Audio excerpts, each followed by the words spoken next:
Hello, hello, hello mga kaka. Maayong hapon sa kanyang tanan ngayon na rainy days yung kakay na sa labas ang uwan no. Malamig ang panahon at sa ngayon mga kakay gagawa tayo ng magpilo no. Magtupi tayo sa Tagalog, sa Bisaya magpilo og tamit. Yun ang voice mga kakay no kay may singaw kasi ako at hindi masyadong makasalita kasi mahirap kasi ako makasalita ngayon kasi may singaw o tonsil sa English. Adi ang mami nandito sa balay nagpuyo samot na nag-uwan karon puyo sa tanon niya to gisuot sa nina na luslos sa ta kay murag ang balay na mo kay init kaayo mura mi sa nasa ubin. Oo. Nakita yun naman ang sina ko makakeno pang lalaki ito.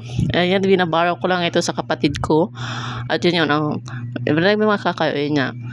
Abi na yung flat ko, no? Hindi masyadong flat yun sa akin yun. Malaki lang sa sinuot ko kasi na para fresh ko kasi kahit malamig sa labas pero sa loob sa bahay namin ang init.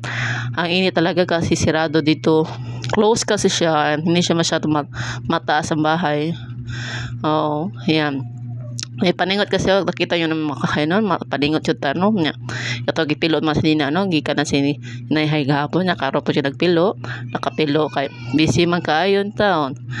So, ngayon mga kakaino, ngayon, yung nagpipilo sa taon, hagad kayo siniguan, mami kakayo eh. Diba, matay ka, oan pa na 3 days of camera ba?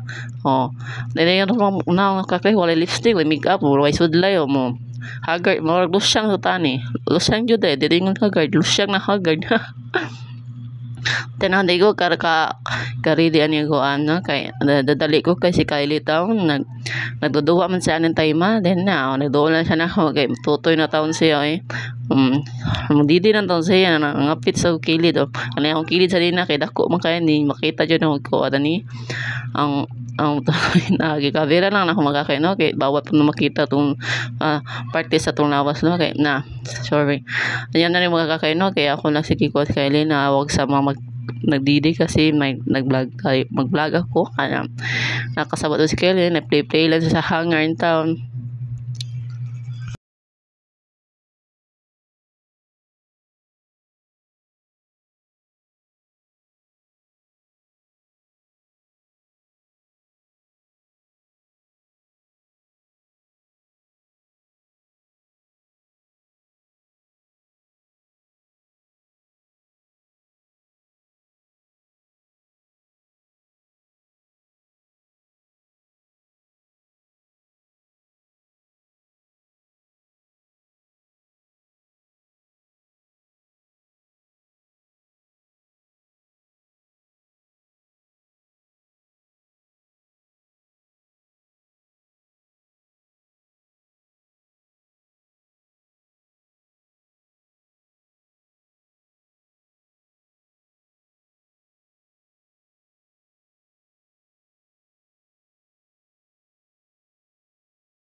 ay malapit ako makatapos itong film kay nagdugay jud ko ang film ka kay bisag gamay raw gipilo no kay na busy ko sa kuanon nagtutok sa mga bata kay mukat-kat jud siya mo sakan sig asa in town sa mahulog na mga piso tani tipita mo na kailangan ang ampingan na to ng bata kay mga disgrasya sa suat di kwarta pa di kwarta jud yung budget ani so yun mga guys please subscribe my channel para update kayo din upload ko salamat sa pagtatanong sa aking video. Thank you.